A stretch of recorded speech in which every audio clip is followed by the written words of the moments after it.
Hello, Ryan here, aka Mac, and welcome. Today I will be reviewing the VKB Gladiator NXT EVOs. As always, a huge thank you to all of my patrons and channel members. Thank you so much for the support, it is truly appreciated, and if you do enjoy my videos, please do consider subscribing and helping the channel to grow. So during my streams, I am asked almost always what control setup do I use. HOTAS, HOSAS, mouse and keyboard and so on. And as any Star Citizen knows, the conversation on what to use, what is best, is always ripe in the Star Citizen community. And the one option that I was always recommended was VKB, and specifically the Gladiator NXTs. Now I have been using a pair of VKB NXTs for around 2 years, one with the standard base, which is no longer in production, and the other with the new and improved EVO based module, which has replaced the standard, offering much better electronics and dampening on its axis, so it can be used as a throttle. Now on this EVO base, I have my left Cosmosema Omni Throttle grip attached, which sets the stick on a 45-degree angle, providing a really nice balance between a traditional throttle and a dual stick setup. Now the reason why the VKB NXT system is one of the most recommended is because it sits in an ideal place when it comes to price versus performance. Now price-wise, they are very competitive to many other options out there, but manage to retain a very solid construction with a ton of customizable options like extra modules and a lot of bindable buttons, making them an excellent choice for citizens of the verse, as we can already see with Star Citizen's game systems increasing, the need for a vast control system will grow as well. And for full disclosure, VKB did kindly provide me with these sticks for the purpose of reviewing them and using them during my live streams, and to support my community, they have provided a discount code to use at the checkout that will save you 5% on the VKB products, with that code simply being SuperMacBrother. This does not provide a kickback to me, they haven't paid me to review them, nor have they told me what to say, or have they seen this video review prior to me reviewing it. So with that out of the way, let us check them out. So I suppose firstly, let's briefly talk about what the VKB Gladiator NXT and EVO are. Now, the Gladiator NXT modular flight control system is a range of controls from sticks, bases, switches, panels, and extension models that offer a wide option of customization and configuration for users to mix and match the controls they need for whatever game that they're playing. The NXT lineup is also VKB's entry-level option, with them sitting a little bit pricier than other entry options like the T16000s from Logitech or Cytek's X56, which are great for those looking to step away from mouse and keyboard for flight, but I feel that the NXTs are currently the best value for money when it comes to price to performance, as I have used the T16000s in a dual setup with both of the stick sensors breaking on me within the first year. And as mentioned, I have been using the VKB setup for what must be going on around 2 years now, and they don't even look worn at all.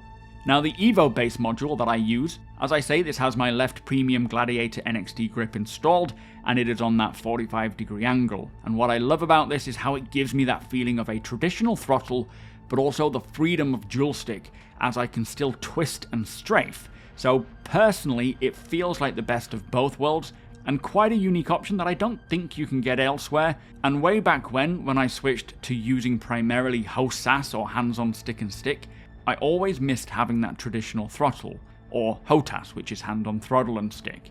So this in-between offers me that perfect mix that feels very nice and actually a lot more intuitive than I expected. Also on that note, I can just imagine what it might be like using a dual Omni setup, so both sticks being on a 45-degree angle. That would be particularly cool while racing hoverbikes. I'm yet to try this out, but one day I might, and I reckon that will certainly feel like pod racing. Now let us talk about design and build quality.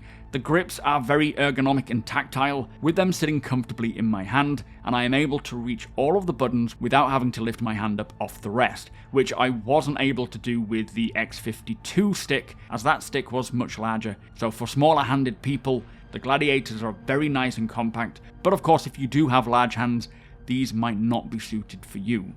Now design-wise, they certainly look the part. They are sleek and they are matte black, which is absolutely my style. Definitely looks the part on my desk.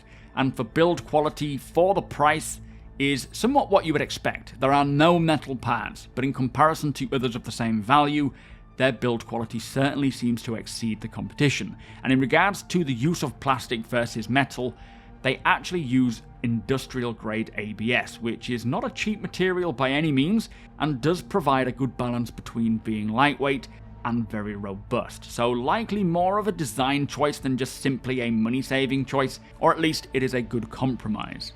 And for features and customization, the NXTs really do shine. They offer a vast amount of movement and buttons from the 3 main axes per stick, with lockable twist axis if you so choose, a dual action trigger, a rapid fire trigger, 3 additional buttons, 3 hat switches each with center push, and 1 analog mini stick which can be toggled on and off as an 8-way hat switch. Now for the EVO base, it has a slider axis option, so I believe this means that you can actually have it work like a traditional throttle if that is what you prefer, kind of stopping the stick from bouncing back. However, I have left it as it comes, as it suits me fine. Also on the base, there is 1 throttle wheel, which is great for binding your mining throttle to, 1 rotary encoder, an up and down slider, and 3 additional buttons. It also uses a gimbal with ball bearings. It has adjustable dry clutches, 2 programmable LEDs, and a set of springs for adjusting the tension for whatever you prefer. Now, the bases are also mountable, plus they are nicely weighted with screw holes and feet that provide enough friction to stop them from sliding on most surfaces. And I actually just have mine sat on my desk so I can move them out of the way when I'm working on videos, or just bring them back into place when I'm playing Star Citizen. But I do one day intend to mount them. I just need to find a good way of doing it where they're not going to bash into my chair arms. Now, setting up the sticks is practically plug and play, just requiring a simple range of motion test, but do note that the stick and grip are not just sold separately, but they are shipped separately as well, so they do require some assembly. However, it is extremely easy, and there are many YouTube videos on how to do it, even an official one from their own YouTube channel demonstrating how to do it step by step. And trust me, do not be put off by this, it is so straightforward. Now, in terms of usability, I have found that the stick's precision and responsiveness to be very accurate, and when you combine that with adjusting the in-game curves and sensitivity, it allows for a great amount of control and fine movement. Plus, the Omni Throttle center return ensures that I don't accidentally input 2 axis commands at the same time, which is often an issue that I had with budget sticks, and aiming is smooth and controlled when in combat. It registers very slight movements with great precision, and for someone who actually loves to show off their landing skills, this gives me great control over how my ship banks and pitches as I come into land, even in tight-fitting hangars, which is extremely satisfying. Now, I personally don't have any experience with high-end sticks or setups, so I can't really say how they compete with those on that higher tier, but out of what I have personally used, being the T16000s and Extreme 3D Pro from Logitech, and the X52 from Cytec, I can wholeheartedly say that these have massively improved my experience in Star Citizen and given me a fully immersive feeling when controlling my ship or ground vehicles.